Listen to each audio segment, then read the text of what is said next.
കുറച്ച് വർഷങ്ങൾക്ക് മുമ്പാണ് കേട്ടോ. ഞങ്ങൾ മലപ്പുറം ജില്ലയിൽ പൂക്കോട്ടൂർ അറവങ്കര എന്ന് പറയുന്ന സ്ഥലത്ത് നിൽക്കുകയാണ്. ഞാനുണ്ട്, CPM അനുഭാവികളായ എൻ്റെ പ്രിയപ്പെട്ട കുറേ സുഹൃത്തുക്കളുണ്ട്. ഞങ്ങൾ എല്ലാവരും കൂടെ സംസാരിച്ചുകൊണ്ട് നിൽക്കുകയാണ്. കാണുന്നത് റിപ്പോർട്ടർ ചാനലാണ്. ഇപ്പോഴത്തെ ഈ റിപ്പോർട്ടർ അല്ല കേട്ടോ, പഴയ റിപ്പോർട്ടർ. അത് കണ്ടുകൊണ്ടിരിക്കുമ്പോൾ അതിനകത്തൊരു സ്ക്രോളിംഗ് ടെസ്റ്റ് ഇങ്ങനെ പോകുന്നു. ഞങ്ങൾ അന്തം വിട്ടുപോയി. അറവങ്കരയിൽ സംഘർഷം. എന്ത് സംഘർഷം? SDPI CPM സംഘർഷം. ഞങ്ങൾ നിൽക്കുന്നത് അറവങ്കരയിൽ, സംസാരിച്ചുകൊണ്ട് നിൽക്കുന്നത് CPM ആളിനോടൊപ്പം. തൊട്ടടുത്ത SDPന്റെ ആൾക്കാർ ധാരാളമുണ്ട്. അവർ പരസ്പരം നോക്കുന്നു. അറവങ്കരയിൽ CPM SDPI സംഘർഷം. അതെങ്ങനെ സംഭവിക്കും? നമ്മൾ അറവങ്കരയിലാണല്ലോ നിൽക്കുന്നത്, ഇവിടെ അങ്ങനെ സംഭവം ഇല്ലല്ലോ. അപ്പോൾ അവിടെ CPMന്റെയും SDPന്റെയും പ്രതിനിധികൾ അവിടെ നിന്നവർ പരിസര പ്രദേശങ്ങൾ, പൂക്കോട്ടൂർ പഞ്ചായത്തിൽ എവിടെയെങ്കിലും ഇങ്ങനെ എന്തെങ്കിലും പരിപാടി ഉണ്ടോയെന്ന്. എവിടെയും ഒരു സംഘർഷമില്ല. ഞാൻ നികേഷിനെ വിളിച്ചു. നികേഷ്, ഇങ്ങനെ ഒരു വാർത്ത നിങ്ങളുടെ ചാനലിൽ സ്ക്രോൾ ചെയ്യുന്നുണ്ടല്ലോ, അറവങ്കരയിൽ എവിടെയാണ്, അല്ലെങ്കിൽ മലപ്പുറം ജില്ലയിൽ എവിടെയാണ് SDPI CPM സംഘർഷം, ഒന്ന് പറഞ്ഞു തരാമോ എന്ന് ചോദിച്ചു. അപ്പോൾ നികേഷ് പറയുന്നത് മലപ്പുറം റിപ്പോർട്ടർക്ക് ചോദിക്കാം. മലപ്പുറം റിപ്പോർട്ട് തന്ന വാർത്തയാണ് മലപ്പുറം റിപ്പോർട്ടറോട് ചോദിക്കാൻ. ഞാൻ പറഞ്ഞു, മലപ്പുറം റിപ്പോർട്ടറോട് ചോദിക്കേണ്ട ആവശ്യമൊന്നുമില്ല. ഞങ്ങൾ നിൽക്കുന്നത് അറവങ്കരയിലാണ്, സ്പോട്ടിലാണ്. ഈ പൂക്കോട്ടൂർ പഞ്ചായത്തിൽ അങ്ങനെ ഒരു സംഭവം ഇല്ല എന്ന് വ്യക്തമായി മനസ്സിലാക്കിക്കൊണ്ടാണ് നിങ്ങൾ വിളിക്കുന്നത്. നിങ്ങൾ റിപ്പോർട്ടർ നമ്പർ തരൂ, ഞാൻ വിളിക്കാമെന്ന് പറഞ്ഞു. റിപ്പോർട്ടർ നമ്പർ തന്നു. റിപ്പോർട്ടർക്ക് വിളിച്ചു. റിപ്പോർട്ടർ ഫോൺ കട്ട് ചെയ്തു. ഇങ്ങനെയാണ് വാർത്തകൾ ഉണ്ടാകുന്നത്. ഞാൻ പറഞ്ഞത് നികേഷ് കുമാറിന്റെ വാർത്തയെക്കുറിച്ചാണ്. എന്റെ വർഷങ്ങൾക്ക് ശേഷം ഇത് പൊട്ടിത്തട്ടിയെടുത്തെന്നായിരിക്കും ഒരുപക്ഷെ നിങ്ങൾ ചിന്തിക്കുന്നത്. കഴിഞ്ഞ ദിവസം ചാനൽ ചർച്ചയിൽ, പുതിയ റിപ്പോർട്ടറിന്റെ ചർച്ചയിൽ നികേഷ് കുമാർ ഒരു അടിയടിച്ചു വിട്ടു. എന്താണെന്നറിയോ? പ്രധാനമന്ത്രി ഉജ്ജ്വൽ യോജന പ്രകാരം കേരളത്തിൽ ഗ്യാസ് കണക്ഷൻ കിട്ടിയ ഒരാളുടെ പേരെന്ന് പറയാമോ എന്ന്. പ്രധാനമന്ത്രി ഉജ്ജ്വൽ യോജന എന്താണെന്ന് അദ്ദേഹത്തിന് അറിയുമെന്ന് എനിക്കറിയില്ല. പ്രധാനമന്ത്രിയുടെ പേരിൽ ഒരുപാട് പദ്ധതികളുണ്ട്. ആ പദ്ധതികൾ നമ്മുടെ കേരള സർക്കാർ നമ്മളോട് പറയുന്നില്ല എന്നേ ഉള്ളൂ. ഉദാഹരണത്തിന് സ്വാനിധി എന്നൊരു പദ്ധതിയുണ്ട്. തെരുവ് കച്ചവടക്കാർക്കുള്ള പദ്ധതിയാണ്.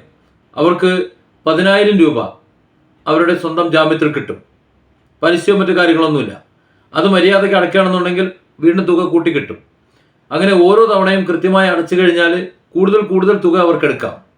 അങ്ങനെ അവർക്ക് അവരുടെ ജീവിതം കരുപ്പിടിപ്പിക്കാം, കച്ചവടം ഡെവലപ്പ് ചെയ്യാം, വേണമെങ്കിൽ നല്ലൊരു ലെവലിലേക്ക് അവർക്ക് മാറാൻ പറ്റും. അതായത് ഒരു മൂലധനം അവർക്ക് ലഭിക്കും. ഒരു തെരുവ് കച്ചവടക്കാരന് 10,000 രൂപ ആര് കടം കൊടുക്കാനാണ്? അവിടെയാണ് സ്വാനിധി എന്ന ഒരു പദ്ധതി പ്രധാനമന്ത്രി നടപ്പിലാക്കിയിട്ടുള്ളത്. പക്ഷെ അത് ഇവിടെ നമ്മൾ പിണറായി വിജയൻ പറയുമെന്ന് എനിക്കറിയില്ല. അതുപോലെ പ്രധാനമന്ത്രി ഉജ്ജ്വല യോജന പ്രകാരം ഗ്യാസ് കണക്ഷൻ അതിലെടുക്കുന്നവർക്ക് 200 രൂപ വീണ്ടും ഗ്യാസിന്, സിലിണ്ടറിന് വില കുറവുണ്ട്. അതൊന്നും അവർ പറയില്ല. അതൊക്കെ സാധാരണക്കാരനെ സഹായിക്കാനുള്ള പദ്ധതികളാണ്. ആ പദ്ധതികൾ എത്രയോ കാലമായി ഇവിടെ നടക്കുന്നു. എത്രയോ ആൾക്കാർ അതനുസരിച്ചിട്ട് ഗ്യാസ് കണക്ഷൻ എടുക്കുന്നു, മറ്റു പല പദ്ധതികൾ ഉപയോഗിക്കുന്നു, അവരതനുസരിച്ച് ജീവിക്കുന്നു. ഏതായാലും നികേഷ് കുമാറിന്റെ ഈ ഒരു വിടുവായത്തത്തിന്, അതായത് കേരളത്തിൽ പ്രധാനമന്ത്രി ഉജ്ജ്വൽ യോജന പദ്ധതി പ്രകാരം ഒരൊറ്റ ഗ്യാസ് കണക്ഷൻ പോലും കിട്ടിയിട്ടില്ല എന്നുള്ള നികേഷ് കുമാറിന്റെ വാദത്തിന് വായടപ്പൻ മറുപടി കൊടുത്തുകൊണ്ട് ഒരു സാധാരണക്കാരൻ രാജീവ് കേരളത്തിൽ ഒരാളെ കാണിച്ചു തരാമോ? അതാ പറയുന്നത്, അവസാനത്തെ സിലിണ്ടർ കിട്ടിയ ആളാണെന്നാണ് പറയുന്നത്. അവസാനത്തെ സിലിണ്ടർ, ആ സിലിണ്ടർ കിട്ടിയ ആൾക്കാർ. ഇത് പഴശ്ശിനാട് ഗ്യാസ് ഏജൻസി അല്ലേ? അതെ, എനിക്കൊരു കാര്യം അറിയാൻ വേണ്ടിയിട്ടായിരുന്നു വിളിച്ചത്. ഈ ഉജ്ജ്വൽ യോജന പ്രകാരം നിങ്ങളുടെ ഏജൻസിയിൽ നിന്ന് എത്ര കണക്ഷൻ കൊടുത്തിട്ടുണ്ട്? ഉജ്ജ്വല യോജന പ്രകാരം ഈ വർഷമാണോ മൊത്തമാണോ? മൊത്തം. ആരാ വിളിക്കുന്നത്? എന്റെ പേര് രാജീവ്. എവിടുന്നാ? ഇവിടുന്ന് ആയത്തിൻചാലിന്നാ വിളിക്കുന്നത്. ആയത്തിൻചാലിന്ന് രാജീവ് വിളിക്കുന്ന ഉജ്ജ്വല യോജന പ്രകാരം എത്ര കണക്ഷൻ കൊടുത്തിട്ടുണ്ട്? ആരാന്നറിയില്ല, ഒരാൾ വിളിക്കുന്ന.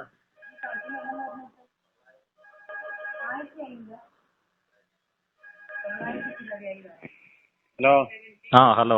900-ന് മേലെയായി ഇപ്പം കൊടുത്തത്. 900-ന് മുകളിൽ പേരാവൂർ പഞ്ചായത്ത് കൊടുത്തിട്ടുണ്ട്. പേരാവൂർ പഞ്ചായത്തല്ലേ, നമ്മുടെ ഈ പേരാവൂർ ഏജൻസിയില് അല്ലെ? പഴശ്ശിനാട് ഏജൻസിയിൽ 900-ലധികം പേർക്ക് കൊടുത്തിട്ടുണ്ട് അല്ലേ? കൊടുത്തിട്ടുണ്ട്. ഓക്കെ. ലാസ്റ്റ് ഇന്നലെ കഴിഞ്ഞ ദിവസം 6 പേർക്ക് മറ്റേ കൊടുത്തിരുന്നില്ലേ? അത് കൊടുത്തോണ്ടിരിക്കുന്നുണ്ട്, ഇന്നും കൊടുക്കുന്നുണ്ട്. ഇന്നലെ ഒന്നും വരാത്തവർക്ക് ഇന്നും കൊടുക്കും. അതെ അല്ലേ? പേപ്പർ വർക്ക് ആയവരുടെ മുഴുവൻ കൊടുത്തോണ്ടിരിക്കുക. ഓക്കെ. അത് ഈ ആഴ്ച ഇനിയും കൊടുക്കാനുണ്ട്. ഓക്കെ. ഓൾമോസ്റ്റ് 900, 1000-ന് മേലെ കൊടുത്തു. 1000-നടുത്തായി. 1000-നടുത്തായി അല്ലേ? Okay. Thank you. A few moments later. Hello, നമസ്കാരം സാർ. നമസ്കാരം. എന്റെ പേര് രാജീവ് എന്നാണ്. ഞാൻ കണ്ണൂരിൽ നിന്നാണ് വിളിക്കുന്നത്. സാർ, കഴിഞ്ഞ ദിവസം ഒരു ചർച്ചയുമായി ബന്ധപ്പെട്ടിട്ട് ഒരു കാര്യത്തെ പറ്റി ഒന്ന് സൂചിപ്പിക്കാൻ വേണ്ടിയിട്ടാണ്. ഒരു 2 മിനിറ്റ് സംസാരിക്കാൻ പറ്റുമോ? മീറ്റിംഗിലായിരുന്നു, പെട്ടെന്ന് പറയാം. സാർ, ആ ഉജ്ജ്വൽ യോജന പ്രകാരം കേരളത്തില് ഇതുവരെ ഒരാളെ കാണിച്ചു തരാമോന്ന് ചോദിച്ചു.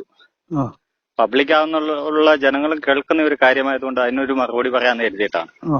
പേരാർ ലുള്ള ഗ്യാസ് ഏജൻസി ഇന്ത്യൻ ഓയിൽ കോർപ്പറേഷന്റെ IOC അവിടെ ഇതുവരെ അവരുടെ ഏജൻസിയിൽ മാത്രമായിട്ട് 900-ന് മുകളിൽ കൊടുത്തിട്ടുണ്ട്. അതിന്റെ വോയിസ് വേണമെങ്കിൽ താങ്കൾക്ക് ഞാൻ റെക്കോർഡായിട്ട് അയച്ചു തരാം. സാർ എന്തിനാണ് ഈ ഇത്തരം കള്ളത്തരങ്ങൾ ഈ രീതിയിലൊക്കെ പറയാൻ നിൽക്കുന്നത്? പൊതുജനങ്ങൾ കാണില്ലേ, കേൾക്കില്ലേ? ലേശം ഉളുപ്പ് വേണ്ടേ? ആർക്ക് വേണ്ടിയിട്ടാ ഈ കൂടുതൽ ഒത്തുന്നത്? വാർത്തകൾ തള്ളാനും വാർത്തകൾ സൃഷ്ടിക്കാനും മാധ്യമങ്ങൾ വലിയ മിടുക്കരാണ് എന്ന് കേട്ടിട്ടുണ്ട്. നമുക്കറിയാമല്ലോ, പുറത്തുനിന്ന് കപ്പിയും കയറും കൂട്ടി വലിച്ചു കഴിഞ്ഞാൽ ഒരു ബക്കറ്റ് വെള്ളം ഈസി ആയിട്ട് കിട്ടും. അങ്ങനെ എടുക്കുന്നതിന് പകരം കിണറ്റിനകത്തിറങ്ങി ഒരു ബക്കറ്റ് വെള്ളം മുക്കിയ നികേഷിന്റെ കഥ നമ്മൾ കണ്ടതാണ്, കഥയല്ല ചരിത്രം.